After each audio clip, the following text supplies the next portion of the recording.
প্রথম ভিডিওতে আমি বলেছিলাম কেন প্রতিটা কাজের হোয়াই জানা জরুরি।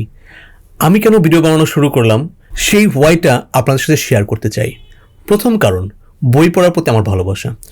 ছোটবেলা থেকে আমি বই পড়তে ভালোবাসি।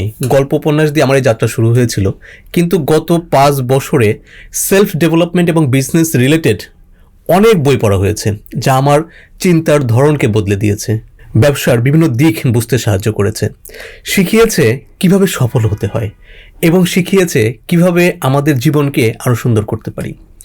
সবচেয়ে দামি এবং ইম্পর্ট্যান্ট যা শিখেছি তা হলো কিভাবে স্বপ্ন দেখতে হয় এবং সেই স্বপ্নকে কিভাবে বাস্তবে রূপ দিতে হয়। দ্বিতীয় কারণ, আমরা সবাই একদিন এই সুন্দর পৃথিবী ছেড়ে চলে যাব। আমাদের সমস্ত স্মৃতি, অভিজ্ঞতা এবং জ্ঞান সব চিরতরে হারিয়ে যাবে।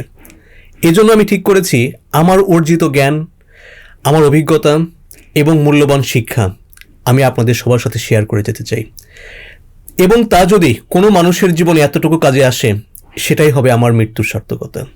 আমি দেশি বিদেশি লক্ষ লক্ষ টাকার কোর্স করেছি, কিন্তু যে জ্ঞান, যে শিক্ষা, যে অনুপ্রেরণা বই আমাকে দিয়েছে তা কোনো কোর্স থেকে এতটা পাইনি। আমি কখনোই কোনো বইয়ের সামারি করব না। একটি বইয়ের ইম্পর্টেন্ট লেসনগুলো কিভাবে একটি ব্যবসায় অ্যাপ্লাই করা যায় তা স্টোরির মাধ্যমে আমি বোঝানোর চেষ্টা করব, যাতে আপনারা খুব সহজে বুঝতে পারেন। আমি কথা দিচ্ছি, যে সময় নিয়ে আপনারা আমার ভিডিও দেখবেন, আপনাদের সেই মূল্যবান সময় আমি কখনোই নষ্ট করব না। এমন কিছু পাবেন যা আপনার চিন্তার ধরনকে বদলে দেবে, চিন্তাধারাকে বদলে দেবে। আর এই সব কিছুই আমি বই থেকেই বলার চেষ্টা করব। আর অবশ্যই আপনাদের মূল্যবান মতামত আমাকে জানাবেন, কারণ আপনাদের মূল্যবান মতামতই আমার সামনে চলার প্রেরণা।